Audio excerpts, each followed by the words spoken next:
Olá, internauta que nos acompanha nas plataformas do UOL e da Folha de São Paulo. Seguimos hoje com a série de sabatinas com os candidatos à Prefeitura do Rio de Janeiro. Eu sou Silvia Ribeiro, editora do UOL no Rio, e para essa entrevista tenho a companhia de Kátia Seabra, repórter da Folha de São Paulo. Hoje o entrevistado é Paulo Messina, candidato à Prefeitura do Rio pelo MDB. Paulo Messina foi chefe da Casa Civil na atual gestão do prefeito Marcelo Crivella e exerce hoje seu terceiro mandato de vereador no Rio. A sabatina terá 45 minutos e será interrompida assim que atingir esse tempo. O tempo será cronometrado a partir da minha primeira pergunta. Candidato Paulo Messina, o Ministério Público do Rio investiga o que chama de QG da propina do governo Crivella, que seria um suposto esquema de propina para liberação de pagamentos da prefeitura. O senhor, inclusive, prestou depoimento ao Ministério Público sobre esse tema, né? Tendo sido secretário e homem forte do prefeito Crivella, o que o senhor sabe sobre esse caso? Esse esquema realmente existiu, conforme apontam as investigações do Ministério Público? E qual era a sua relação com o empresário Rafael Alves, que é apontado como pivô do QG da propina? Bom, primeiro, antes de entrar na pergunta, eu quero muito agradecer a Silvia, a você e a todo mundo que está com a gente aqui, agradecer ao UOL e à Folha. A gente está numa campanha super difícil, no meio da pandemia, com debates em televisão cancelados, e esse espaço, para a gente, é muito importante, todos os espaços que a gente puder ter para poder debater ideias, né? Para o candidato, para o eleitor carioca conhecer a gente e as propostas. Então, isso aí vai muito a favor da democracia, e agradeço a vocês por essa oportunidade. Essa questão, na época que eu estava lá, na verdade eu tenho, como você mesmo falou, 3 mandatos de vereador, né? São 12 anos de vida pública. Eu conheci o prefeito Marcelo Crivella praticamente no segundo turno, em 2016, já reeleito para o meu terceiro mandato, quer dizer, eu não vim do grupo político do Crivella, mas eu recebi o convite em 2018 para ajudar a consertar as contas públicas. Essa foi a minha missão, foi o que eu aceitei fazer. Justiça seja feita, o Crivella deu para a gente carta branca, tanto é que a gente arrumou as contas públicas, viu, Silvia? A gente chegou lá a prefeitura tinha tido quase 1.200, 1 bilhão, cento e alguns quebrados milhões de reais, 1 bi 100 de déficit primário. O governo estava completamente quebrado. A gente arrumou as contas da prefeitura. A missão que eu fui fazer lá foi cumprida, de fato. A gente saiu de lá com um superávit primário. Agora, em relação a essa questão, hoje, quando você pega, né, esses dados que o Ministério Público traz, muitas peças do que eu presenciava ali dentro se encaixam. Então, assim, coisas que eu achava que era apenas desperdício de dinheiro público, gente que não tinha noção de orçamento. Para mim era assim, esse pessoal não tem noção do que é orçamento público, né? Eu mesmo bloqueei todas as vezes essa questão de pagamento de restos a pagar, todos os restos a pagar que eles têm. É que o povo entende resto a pagar, tá? Mas não é resto a pagar. O correto é despesa de exercício anterior, que essa aqui não é auditada, enfim. Mas não vou entrar nesse detalhe técnico com o nosso espectador aqui. Fica como resto a pagar. Todos esses restos a pagar que eles quiseram pagar e forçavam a barra para pagar. Mas, assim, enquanto a gente estava lá, o que eu entendia, né? Por exemplo, o próprio Crivella, temos que pagar a agência de eventos. Porque essa agência de eventos, para mim, é claro, a agência de eventos era a agência de eventos que fazia os eventos dele. Por exemplo, ele vai fazer uma inauguração de uma praça, ou vai vir o ministro das cidades fazer o Minha Casa Minha Vida, o lançamento, etc. e tal. E a empresa se negava a fazer os eventos dele porque a gente não estava pagando. Então, assim, a cobrança poderia ser por causa disso, né? Não existia nada que eu tivesse provas, até porque se eu tivesse, já tinha procurado o Ministério Público antes, não havia nada que tivesse provas de que aquilo havia um esquema por trás daquele, etc. e tal. Independente disso... numa conversa que foi recuperada pelo Ministério Público. Segundo, na conversa, o Rafael Alves diz para o interlocutor o seguinte: Messina tomando dinheiro de todos os empresários. O senhor poderia explicar, entender o porquê? Não, você tinha que perguntar isso para os 2 bandidos que estão conversando, né? Porque, na verdade, o que eu posso, Kátia, a conclusão que eu posso ter dessa ilação que eles fazem é o seguinte: o bandido vai te medir pela régua dele, né? E ele faz essa conversa, se você olhar a data dessa conversa é 2 de fevereiro. Eu entrei na prefeitura, veja aí, confira que é 2 de fevereiro essa conversa entre eles. E eu entrei na prefeitura no dia 16 de janeiro, ou seja, 2 semanas antes dessa conversa. E o orçamento da prefeitura estava fechado quando eu cheguei, continuou fechado, e eu só abri esse orçamento, se não me falha a memória, final de fevereiro, início de março. Então, assim, é claro que o bandido te mede pela régua dele. No momento que eu entrei cortando as verbas de todo mundo, a primeira coisa que o bandido acha é assim, ele está cortando, está criando dificuldade para ele chegar lá em vez da gente. É o que eles deviam estar achando nessa época, em 2 de fevereiro. Porém, ao longo de todo o ano de 2018, nós não apagamos nenhuma dessas empresas. A minha decisão, ao longo do período todo, foi de não pagar essas empresas. Por isso que o Ministério Público me chamou apenas como testemunha. Se eu tivesse, imagina, eles chamaram 17 pessoas como investigados, fizeram busca e apreensão na casa de 17 pessoas da prefeitura, do prefeito ao secretário de Fazenda, aos empresários da presidente da empresa. E eu, que era o secretário-chefe da Casa Civil, não fizeram nada na minha casa. Pelo contrário, me chamaram como testemunha ir lá. O senhor está relatando que não pagou essas dívidas, né, dessas empresas. Não, nunca. O senhor também relatou pressão do prefeito Crivella e de secretários por esses pagamentos, né? Sim. Nessa ocasião, então, não houve pagamento. Mas o senhor suspeitava de irregularidades? Não, Silvia, é isso que eu te falava. Assim, claro que a suspeita que eu tinha era de incompetência, né? Tipo, os caras querem pagar, porque é aquilo que eu te falei, essa empresa, eu vou te dar exemplos práticos para você entender. Por exemplo, uma pressão que eu recebi do Crivella em relação a essa empresa MKT Plus, para pagar a empresa de eventos. Essa empresa, o que ela faz? O Dória veio de São Paulo, o prefeito, na época ele era prefeito, eu acho. Dória veio de São Paulo para fazer um programa junto com o Táxi Rio, por exemplo. E aí, todos os eventos do prefeito, essa empresa produz. É o som, é a cadeira, é a tenda, o cenário. Cada evento ela faz. E como a gente não estava pagando, a empresa se recusava a fazer os eventos, pressionava o prefeito. Então, assim, ele me pressionar para pagar, não tinha como você desconfiar que era para dar propina, não. O normal... Desculpa interromper o senhor, mas o senhor viu o Rafael Alves circulando pela... Não, Rafael Alves eu nunca... Olha, para não dizer que eu nunca vi Rafael Alves, eu vi o Rafael Alves na prefeitura uma única vez. E ele nunca se meteu em reuniões de trabalho da prefeitura. Quem trabalhava na prefeitura mesmo era o Marcelo Alves, que era irmão dele, que era presidente da Rio Tour. Nessas reuniões de cobrança, imagina se ele vai me cobrar, nessas reuniões de cobrança nunca houve presença de Rafael Alves. Quem trabalhava na prefeitura era o Marcelo Alves, que, aliás, uma das coisas que eu mais fiz foi tirar dinheiro da Rio Tour, que para mim era um desperdício. As mensagens, inclusive, que o Ministério Público me solicitou, reitero, né? Eu ainda falei isso com o procurador-geral. No dia que eu fui depor, como testemunha, o procurador-geral, eu falei, poxa, procurador, o que eu respondo? Porque as pessoas estão achando, podem achar que o procurador-geral olhou para mim e falou, pode dizer que para o Ministério Público você é apenas testemunha, você está aqui na condição de testemunha, você não está de investigado. Não é assim, não sou réu, eu sou apenas investigado, eu sou apenas testemunha, não sou investigado. O Ministério Público também relata, né, quando houve os pedidos de busca e apreensão, inclusive na casa do prefeito, que o senhor atuava com um grupo de vereadores para controlar cargos e obter vantagens financeiras. Uhum. Sabe o que o vereador pede? E aí isso está nas mensagens também. Ficou bom porque ficou nas mensagens com o próprio Ministério Público. Os vereadores pedem, 99% dos vereadores pedem obra para as suas bases. O vereador vive de asfalto.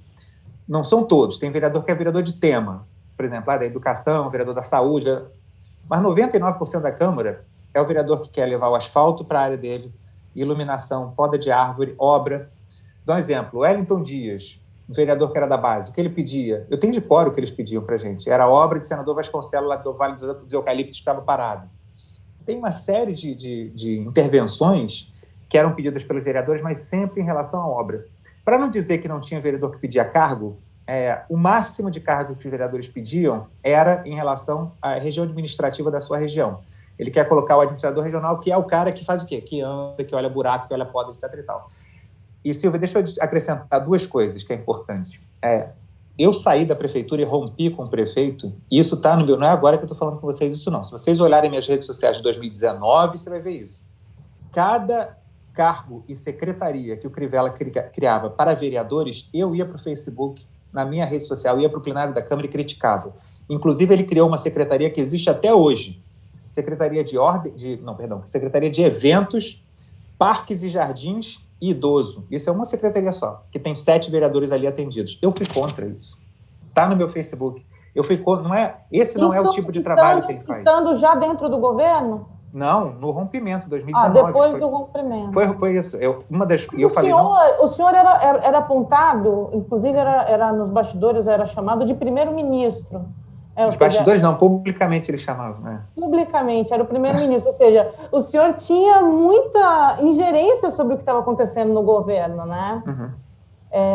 Nesse sentido que a gente coloca essas questões, né? Porque... Não, eu entendo, é claro, mas assim, primeiro que essa alcunha, vamos colocar assim, o Paulo Pinheiro que deu na época, ela foi, obviamente não no sentido de me elogiar, ele foi no sentido de depreciar o Crivella. Tipo, Messina que está sabendo comandar a prefeitura e o Crivella está de rainha da Inglaterra porque ele é o primeiro-ministro. Foi nesse sentido que ele criou isso. Mas ele fazia uma piada dizendo Messina? Não tinha essa história? Essa piada existia? O Crivella não perguntava.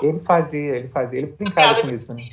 Porque eu conhecia a prefeitura naquela época mais, né? Porque eu conhecia, imagina, a prefeitura há 12 anos. Ele estava. Mas eu achava legal, humilde da parte dele falar isso, né? Mas deixa eu fazer uma pergunta, voltando a essa coisa dos vereadores e tal. Uhum. O que o Ministério Público também afirma, e tem nos dos diálogos, dizendo que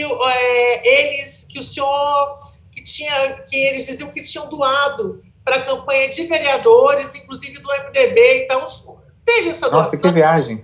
Não, isso não existe em nenhum lugar. Primeiro que eu não era do MDB, né? Sou do MDB agora em abril de 2020. Nessa época eu nem sonhava em ser do MDB, né? Nessa época eu nem estava lá. Segundo que ninguém doou nada para a campanha de nenhum vereador. Isso não é verdade. Esse negócio, vocês estão misturando um pouco a história. A história é que Rafael Alves doou para a campanha de Crivella. Não tem nada a ver com vereadores nem comigo. Essa história não tem absolutamente zero a ver com isso. Eles não se queixavam de necessidade de maior participação no governo? Claro, o que eles queriam era espaço e a gente bloqueia. Porque uma das coisas um dos motivos, não, uma das condicionantes que eu aceitei esse convite de ir para a Casa Civil foi a carta branca do Crivella para a gente montar a estrutura técnica da prefeitura. E eles queriam controlar muito mais espaço, eles queriam controlar a publicidade. Isso está nas mensagens que eu entreguei ao Ministério Público, né? Eles queriam controlar contratos de publicidade, eles queriam controlar eventos, queriam controlar várias outras áreas da prefeitura e nós não deixamos. Agora, eles entendem que a gente não queria deixar porque a gente queria fazer negócio, coitados. Mas, assim, o bandido te mede com a régua dele, né? Mas, pelo contrário, as contas da prefeitura e a própria investigação do Ministério Público mostra que a gente não teve nada a ver com isso, tanto é que eu só fui chamado como testemunha para colaborar com as mensagens que foram trocadas na época. Para mim, está super tranquilo. Eu fui para lá sem salário, eu abri mão do salário para não receber da prefeitura. Meu carro, eu dirigia, nem motorista na prefeitura eu tinha. Para mim, era uma questão de currículo e de trabalhar para produzir pela cidade. Para mim, era uma questão era um case que eu queria fazer ali, e foi feito em 2018. Foi, de fato. Se você olhar, as contas públicas da prefeitura voltaram para o lugar com o trabalho que a gente fez. Só para concluir essa história, em abril, quando eu decidi romper com o governo, a minha reclamação pública no plenário da Câmara foi justamente essa. Vou abrir aspas, a minha fala. Foi só eu virar as costas e agora já se fala em pagar DEA, que na verdade é o resto a pagar que vocês chamam. Ou seja, eu sempre fui contra fazer isso porque eu sabia que isso era uma porta aberta para a corrupção. E eu não só rompi, como passei o ano inteiro de 2019 denunciando isso. O Ministério Público agora está pegando isso em 2020.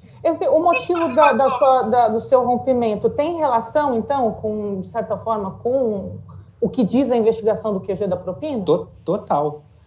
Mas assim, eu não tenho, em 2019, eu não tenho elemento para dizer propina. Então, se você pegar os meus discursos de plenário, eu digo o seguinte, é muito suspeito, porque eu também não vou tomar um processo de bobeira. Então, eu falo, é muito suspeito o que eles estão fazendo, pagando DEA quando não é para fazer. Meus discursos no plenário dizem isso. O que detonou essa suspeita? O pagamento de... Nós passamos ao longo do ano de 2018, que eu estou na Casa Civil, bloqueando o pagamento dessa ideia que vocês chamam de resto a pagar, né? Ou seja, só para quem está em casa entender, a empresa deixou de receber um trabalho lá em 2016, mas a gente está falando de 10, 20, 30 empresas com 50 milhões de reais, muito dinheiro, tá? Deixou de receber lá em 2016. A empresa... Desculpa. Ninguém tem prova de que a empresa prestou o serviço. Aí o cara bate na porta e chega lá para cobrar a fatura. Ora, como é que tu vai pagar a empresa se você não tem nem prova que ela prestou? Isso aí é de exercício anterior. Ele que vai provar na justiça que ele prestou, quando a justiça me condenar, eu pago. Não posso pagar amigavelmente um negócio que eu não tenho controle. Esse é o problema. E eu passei o ano de 2018 inteiro bloqueando esses pagamentos. Ninguém recebeu. E aí eu vou para a Câmara. Quando eu chego na Câmara, no dia seguinte, ou na semana, foi assim, muito pouco tempo, foi no dia seguinte ou na semana seguinte, o Diário Oficial do município começa a trazer pagamentos, liberações de pagamento das coisas que eu sempre bloqueei no ano de 2018, os mesmos. Então, pelo amor de Deus, tanto é que eu falo isso no plenário. Foi só eu virar as costas e já estão pagando ideia. Isso é muito suspeito, e aí vai deteriorando o relacionamento, eu vou aumentando o tom das críticas e nunca cheguei a falar que era propina, até porque não tinha prova disso, né? Não tenho acesso ao celular dos outros, etc. e tal, mas eu sempre falei, foi muito suspeito que se fale disso agora. Mas quem que o senhor que autorizou esses pagamentos? A sua saída, do próprio prefeito? Certamente, porque nós tínhamos controle, Kátia, de uma comissão chamada CPF-GF. Essa comissão nós recriamos ela com poder em 2018, em março ou abril de 2018, quando eu estava lá. Trouxemos técnicos de volta, recriamos essa comissão. CPF-GF era a Comissão de Planejamento Financeiro e Gestão Fiscal da Prefeitura. Semanalmente a gente se reunia, toda segunda-feira, para a gente dizer isso a gente paga, isso a gente não paga, na prefeitura inteira. E era tipo uma muralha ali, que a gente bloqueava tudo. Em novembro de 2018, o Crivella tira a gente e assume o controle dela, diretamente. Então, ele passa a controlar diretamente a liberação daquilo ali a partir do final de 2018. Né? Então, certamente, a liberação dos pagamentos foi feita diretamente por ele, sem dúvida nenhuma. Quando o senhor rompe com o governo, acho que foi junho de 19. A situação vai deteriorando de março para frente, e o rompimento final é em junho, exatamente.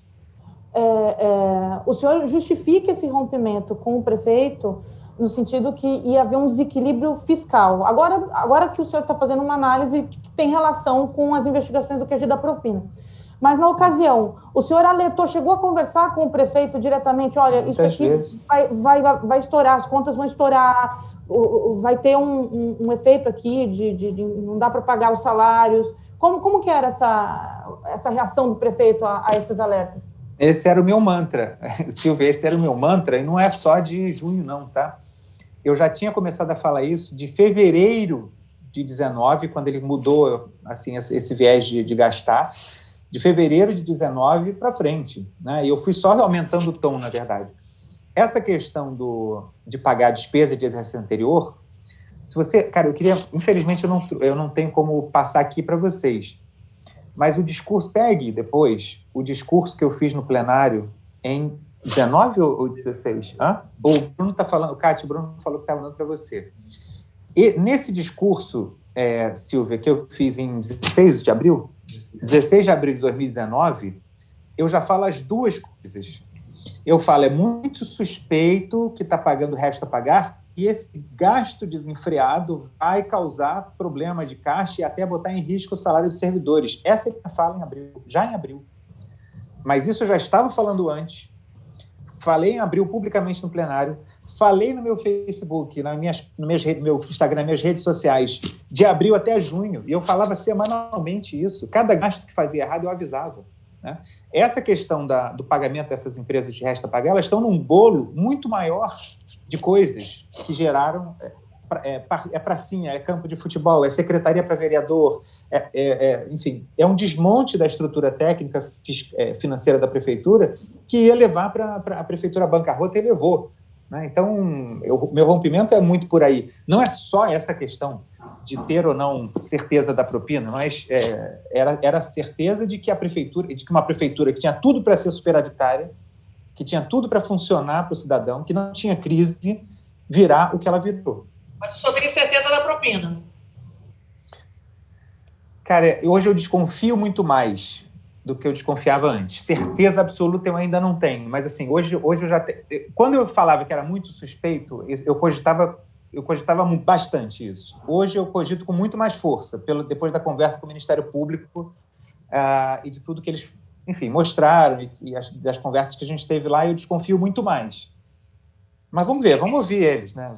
Olha, eu vou fazer uma pergunta. O senhor se apresenta na propaganda como um matemático capaz de sanear as contas da prefeitura, e é por conta disso que eu pergunto como é que está a saúde financeira das suas empresas, que no ano passado estavam inscritas numa dívida ativa 4,8 milhões da dívida ativa da União, além de dívida com IPTU e tal. Eu queria saber sobre isso, porque como o senhor está saneando as suas próprias contas e tal, e queria perguntar se teve retenção do seu salário também, como vereador, devido a decisões judiciais de penhora, devido à dívida com fornecedores. Então, eu na verdade, a empresa, na verdade, sofreu uma crise grave em 2008, como milhares de empresas, não só no Brasil, no mundo inteiro, né? Foi um ano de crise grave no mundo. A gente teve problemas financeiros a gente teve um programa federal chamado Refis, que é de parcelamento de débitos, né? Enfim, eles dão desconto de juros, de multas e tal, e parcelam em milhares de vezes e a gente vai pagando. E assim, para mim, eu até fico muito confortável, eu tenho 12 anos de vida pública, então eu fico muito confortável de dizer o seguinte: eu pago esses parcelamentos com o suor do meu trabalho. Em 12 anos de vida pública, milhões de oportunidades, graças a Deus, que para mim não são oportunidades, mas já foram para quem está em Bangu 8, milhares de oportunidades na política poderia ter para quem quer fazer coisa errada e já teria pago essas dívidas há muito tempo. Eu venho pagando com o meu salário. Vou pagar mais 5 anos que seja, mas continuo com as minhas atividades, pagando as dívidas como qualquer brasileiro, com o seu salário e com o seu esforço. E, enfim, problemas, a marolinha que o governo Lula, na verdade, falou que 2008 não foi marolinha nem para minha empresa, nem para milhares de outros empresários. Sobre a administração pública, exatamente, Kátia, a gente teve, a minha administração na prefeitura, ela é do ano de 2018. Se você olhar o resultado da prefeitura, 2015, do Eduardo Paes, quase 960 milhões de reais negativo. 2016, Eduardo Paes, 600 e poucos milhões negativo. Primeiro ano do Crivella, 2017, 1 bilhão e 400 milhões de reais negativo.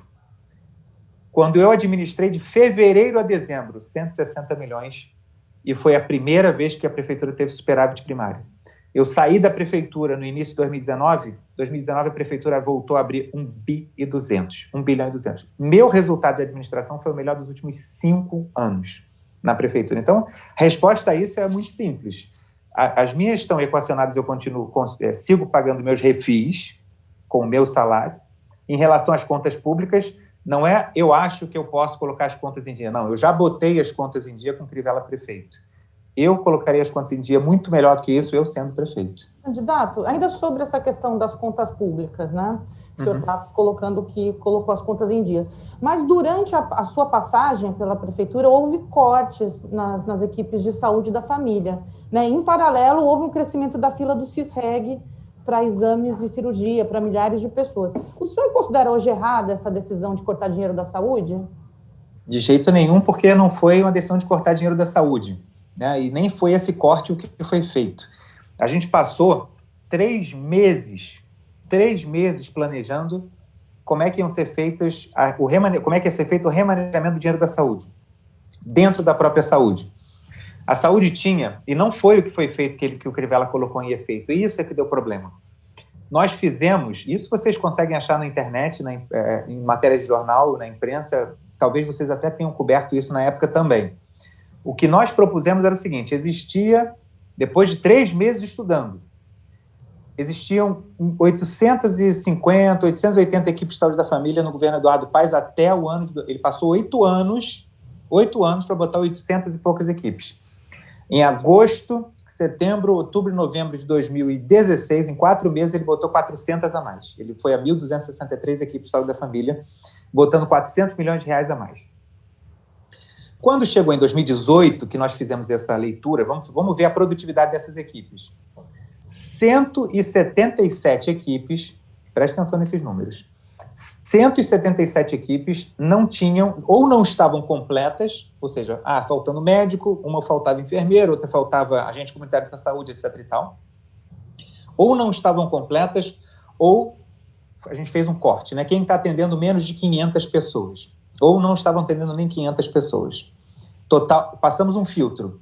Quem não está atendendo até 500 e quem não está completa. 177 equipes. A proposta é, equipe completa que não está atendendo 500 pessoas, demite a equipe e junta essas 500 pessoas em outra equipe, também com pouca produtividade. Por quê? porque cada equipe tem capacidade de atender 3.000 pessoas. Cada agente comunitário de saúde tem um limite máximo de 750. Nós tínhamos 177 equipes, ou improdutivas, ou cada equipe 1 milhão por ano. Então, eram 177 milhões de reais em equipes improdutivas ou incompletas. Qual o problema da equipe incompleta também? Nós não recebemos dinheiro do SUS pela equipe incompleta. Então, o plano era enxugar, tirava a equipe, essa equipe atendia 600, então essa agora vai atender 1.100. Ia atender folgado. E a prefeitura ia economizar aquele dinheiro para sobrar mais para os hospitais, mais para as UPAs, mais para remédios, etc. e tal. O que deu errado? O que deu errado é que o plano que o Crivella colocou não foi esse que a gente fez.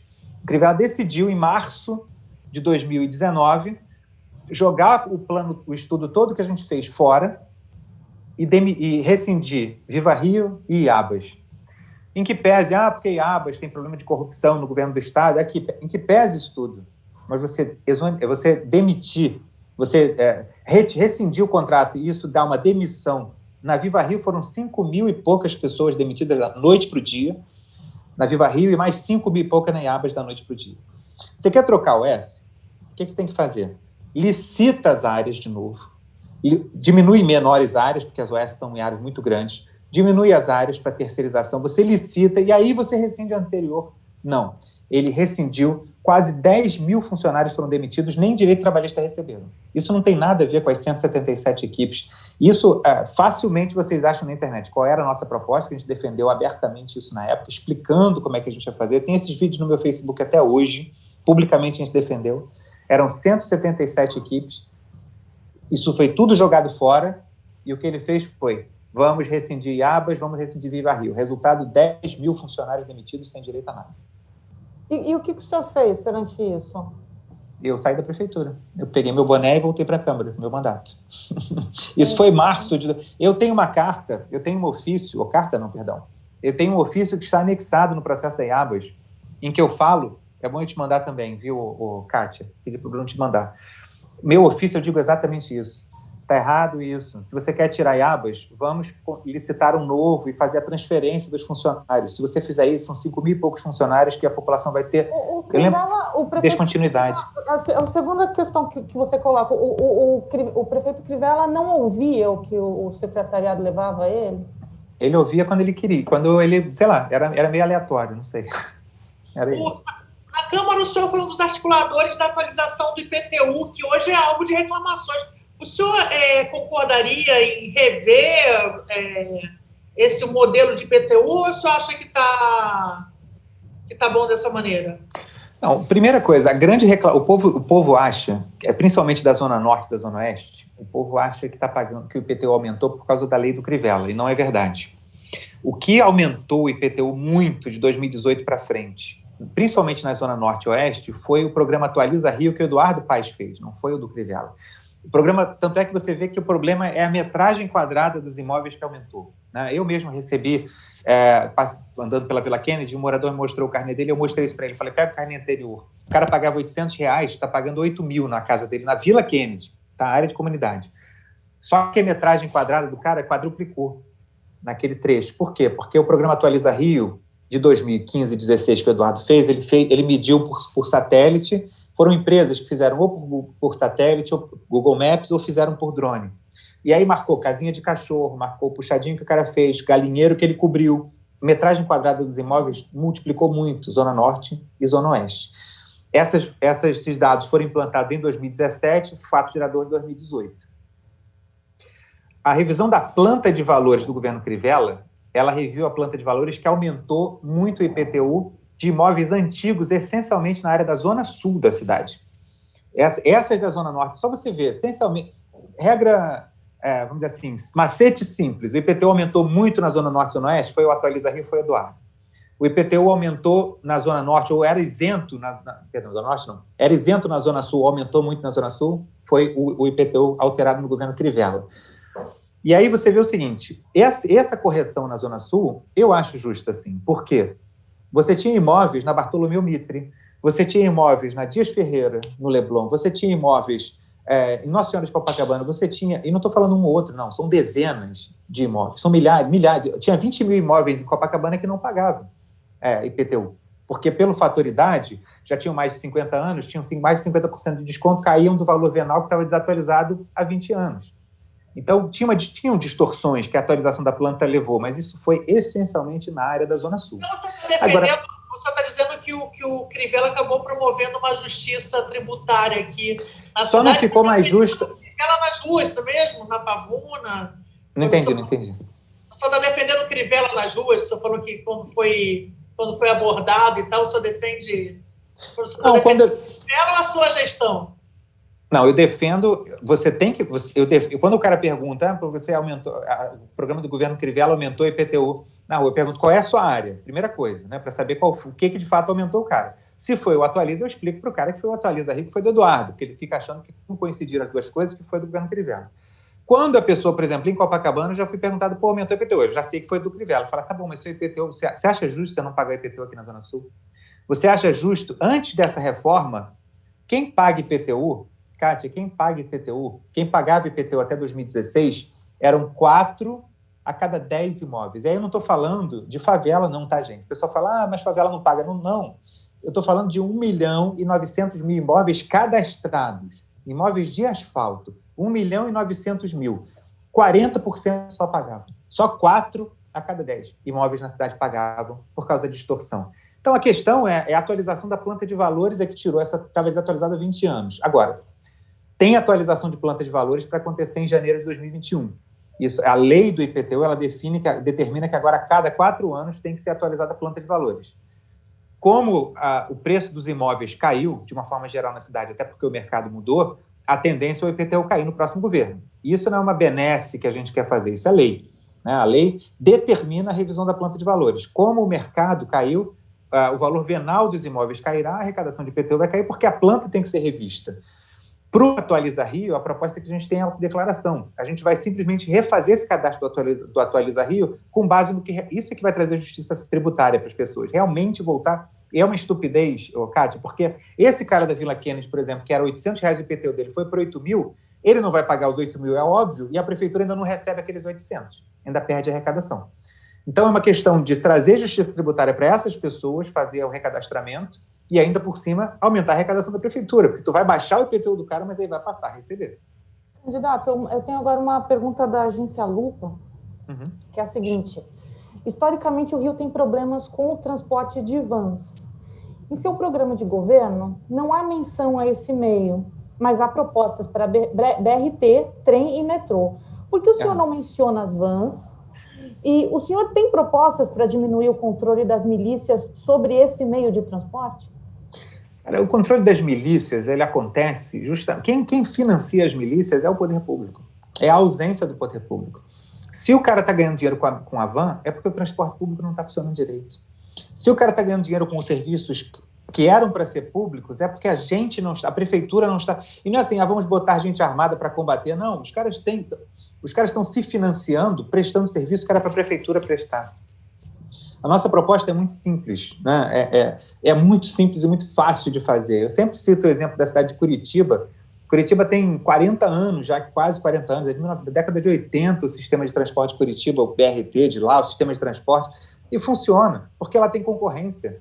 Aqui as empresas de ônibus, BRT, VLT, é tudo na mão mesmos caras que estão aí há 40 anos, que pagam as campanhas dos caras que estão aí. Então, não vai mudar nunca, porque o sistema é feito para atender as empresas e não o usuário do serviço. Né? Mas você pretende acabar com o transporte de vans? Não, eu acho que o transporte de vans ele tem 2 objetivos que o transporte, a concessão pública de ônibus nunca vai conseguir suprir.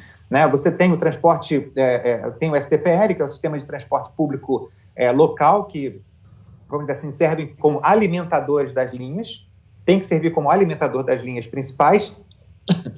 E tem o que a gente chama de cabritinho, vamos colocar assim, que é aquela Kombi, aquela van que roda dentro do bairro. Não precisa nem falar só de favela, vamos falar aqui de Santa Teresa. Né? Quantas Kombis ali, de fato, circulam ali dentro de Santa Teresa, não tem condição em Santa Teresa você botar ônibus de grande porte, nem grande quantidade ali dentro. Então, Maré, por exemplo, é muito mais fácil você ter uma Kombi andando, colhendo passageiro dentro da Maré, entregando na Brasil, em pontos de acesso. Então, assim, o transporte de vans, ele é visto no nosso governo como somente alimentador do sistema de transporte, mas é um sistema público licitado e sem essas empresas que estão aí há 40 anos. É ocupar o espaço, né? É ocupar o espaço. O TRE tornou o Crivella inelegível devido à convocação de funcionários da Columb para uma atividade de campanha do filho dele, que era candidato a para deputado na época. O senhor estava na prefeitura na época, né? O senhor acompanhou isso? O senhor aconselhou, concordou com isso? O senhor achou normal? Porque depois teve uma CPI, né, inclusive, né? O que o senhor chegando a algum conselho falou, olha, isso não é perigoso ou não? Não, isso se eu tivesse sabido disso, eu certamente teria falado isso, né? Mas eu fiquei sabendo igual você, pela imprensa. E assim, eu acho engraçado, porque eu acho que ele tinha consciência das coisas que eram erradas, que ele fazia, porque as coisas que eram complexas, que obviamente eram erradas, a gente não sabia. Ele fazia, a gente só ficava sabendo depois. Não só essa questão da Conlup, quanto o negócio da Márcia também, aquele evento lá no Palácio da Cidade. Então, assim, no fundo, sabe aquela criança que sabe que se perguntar para o pai vai reclamar, ela vai e faz sem falar? A impressão que eu tenho é essa, né? Que a gente só sabe. As coisas que de fato eram boas, a gente participava. Quando era para ser alguma coisa nesse sentido, a gente não participava, a gente não ficava sabendo. Você está dizendo que o Crivella, então, ele tinha noção de que ele estava cometendo... Ou é muita coincidência, né? Porque a gente não sabia, ficava sabendo pela imprensa essas coisas. Isso. E o senhor certamente, você achasse que era legal, digo, no conceito de legalidade. E não é só a questão. E eu teria falado o seguinte: não faz isso, primeiro, porque não é legal, segundo, porque não é moral, e terceiro, porque não vai dar resultado político. Não é assim. Você não pode não trabalhar uma questão e achar que vai mentir para o funcionário. Eu conheço servidor, a minha vida foi em cima de servidor, muita parte dela ao longo dos 12 anos. Você não vai botar um monte de servidor dentro do caminhão, do ônibus, sei lá, que foi da própria Conlup, leva para o evento, acha que vai contar uma história para o cara que vai dar aumento e o cara vai votar. Não é assim que funciona, né? Você tem que ir conquistando o cara, ouvindo os problemas dele ao longo de todo o tempo. E você tem que estar com ele ali, né? O cidadão, graças a Deus, não é manipulável desse jeito, né? Então, foi e tanto é que não deu certo. O filho dele perdeu a eleição, né? Isso foi só derrota, foi só à toa, foi um prejuízo à toa. Tem um episódio também na sua passagem na prefeitura que foi a briga pública com o então secretário de Educação, César Benjamin. Eu não vou entrar no mérito da questão, mas a forma, tá? Esse tipo de embate público com um colega de pasta, com um colega de governo, inclusive uma pasta estratégica da educação, não afeta a imagem do senhor como um gestor? Hoje, o senhor conduziria de forma diferente esse desentendimento? Porque foi uma lavagem de roupa suja pública, né? Foi. Na verdade, o que aconteceu ali? Né? A gente estava, como sempre teve, né? Ao longo do período que a gente estava na prefeitura, a gente estava puxando a rédea e apertando o cinto de todo mundo. Né? Essa era a missão que eu estava lá, até para colocar as contas públicas de volta no lugar. E colocamos. Mas isso aí desagrada muita gente, deixa muita gente, de fato, chateada. E o problema do César, ele nem acho que seja corrupção, por corrupção, ou por qualquer coisa, mas faltou ali, talvez, pulso firme dele com a equipe dele, ou até competência, porque, na verdade, ele tinha 200 milhões de reais em contratos emergenciais na pasta dele. Já tinha 1 ano e meio que ele estava na frente da pasta, né? E aí, a contrato emergencial não é assim, uma escola, sei lá, quebrou a caixa... estourou os canos da caixa d'água, uma emergência, não é isso. É contrato emergencial para merendeira, é contrato emergencial para fornecimento de mão de obra, quer dizer, uma coisa continuada, não existe desculpa. O que a Silvia perguntou foi como isso foi tornado público, como isso chegou às redes sociais, como teve essa lavagem de roupa suja pública. Não, o César é um cara... É porque o César é um cara muito explosivo, sempre foi, né? Um cara, enfim, militante de extrema esquerda, ele sempre foi um cara muito explosivo. Eu comecei a cobrar muito forte ele internamente, e ele foi para as redes sociais e foi usou a rede interna da Secretaria de Educação para fazer toda uma fala de que, não, olha, o Messina está querendo fazer intervenção na SME. Agora não lembro os detalhes, que, enfim, já passou. Mas eu lembro que ele fez isso. Aí eu falei, tá bom, não tem problema não. Aí eu abri meu Facebook também eles têm, olha aqui a quantidade de contratos emergenciais que tem na secretaria e eu estou lutando pelo dinheiro público do cidadão e da escola dos meus filhos. Porque meus filhos são alunos da escola pública e estão perdendo dinheiro com esse monte de coisa aqui que está acontecendo. Então, assim, foi uma resposta. Eu não vou... Ele quis vender uma versão de que a gente estava fazendo intervenção e, na verdade, essa intervenção de contas a gente estava fazendo em todas as pastas. E, enfim, cara, você fazer o corte, você desagrada os outros, né? E tem gente que quer trabalhar junto contigo e tem gente que quer trabalhar contra. Mas enfim, o ponto é justamente, você responde publicamente isso também, né? Não existia a possibilidade mas de chamar... Mas eu não era prefeito, mas eu fiz isso, imagina, já fiz isso várias vezes. O que acontece, Silvia, que eu, se fosse prefeito, já teria demitido ele, não teria feito discussão pública nenhuma, já teria demitido. Como eu não podia demiti-lo, ele fez publicamente, eu respondi publicamente e eu pedi demissão. Eu não sei se vocês lembram disso, vocês chegaram a ver. Eu não fiz e continuei no governo. Eu fiz e pedi demissão. E de fato, eu tinha pedido demissão naquele momento, né? Falei, cara, eu não fico nesse monte de maluco, me perdoe os termos, mas eu não fico aqui. Isso aqui não vou ficar. E pedi para sair. E aí foi justamente nessa época do escândalo da Márcia. Pode pesquisar que você vai ver que foi. E o Crivella falou, poxa, vai ficar mal, vai parecer que você está saindo por causa desse negócio da Márcia, e o César está errado mesmo, eu vou exonerar ele. E aí o Crivella toma a decisão de exonerar ele. Para mim fica ruim sair naquele momento, e a gente, enfim, segue em frente com um trabalho que em junho ainda não estava completo de colocar as contas no lugar. Né? Mas não foi uma exposição das vísceras do poder, assim? Não foi uma coisa... Cara, mas vocês são jornalistas, é bom transparência, né? Eu acho que é isso. Se eu fosse prefeito, não teria isso. Eu teria demitido e ponto final.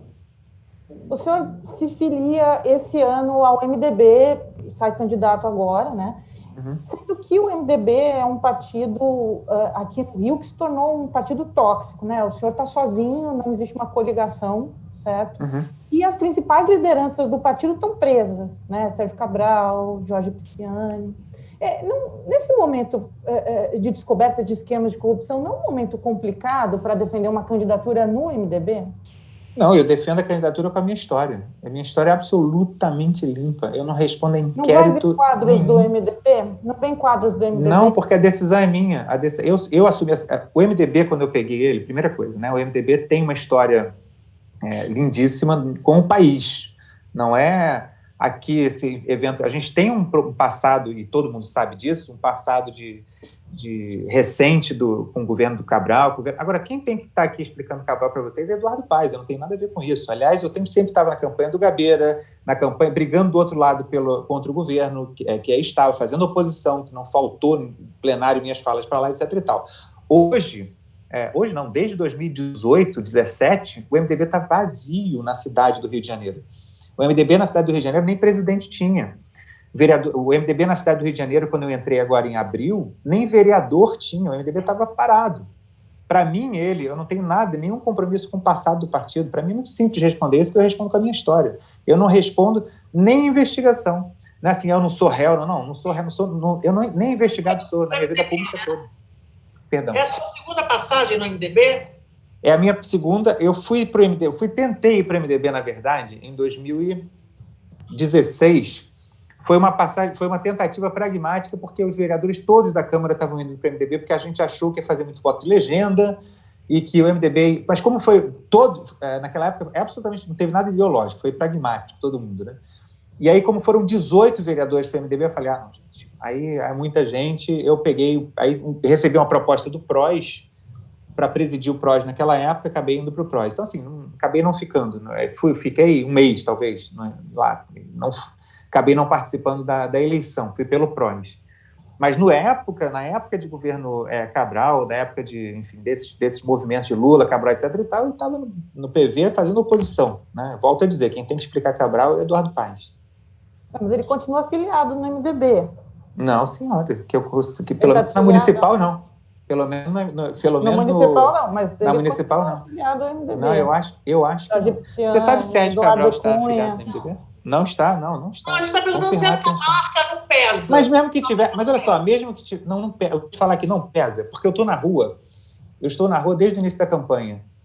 A gente fala com 1.000, 2.000 pessoas por dia. Se você tem uma ou duas pessoas por dia que falam de 15 eu não voto com a DMDB, é muito. Então, assim, isso é absolutamente irrelevante. As pessoas votam na pessoa. E a minha história é absolutamente limpa, 12 anos.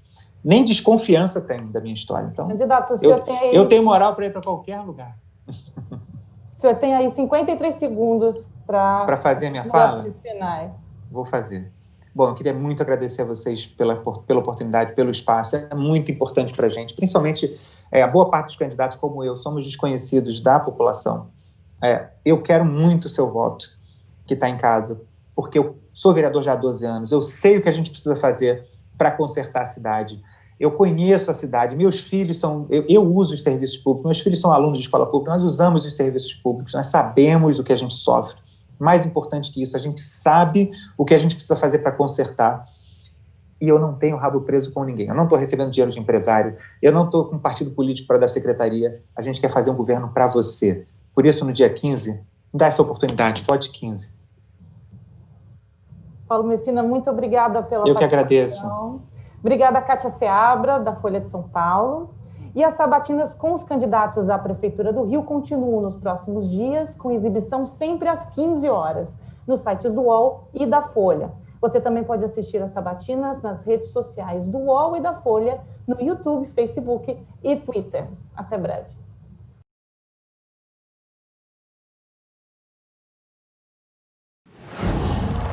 UOL.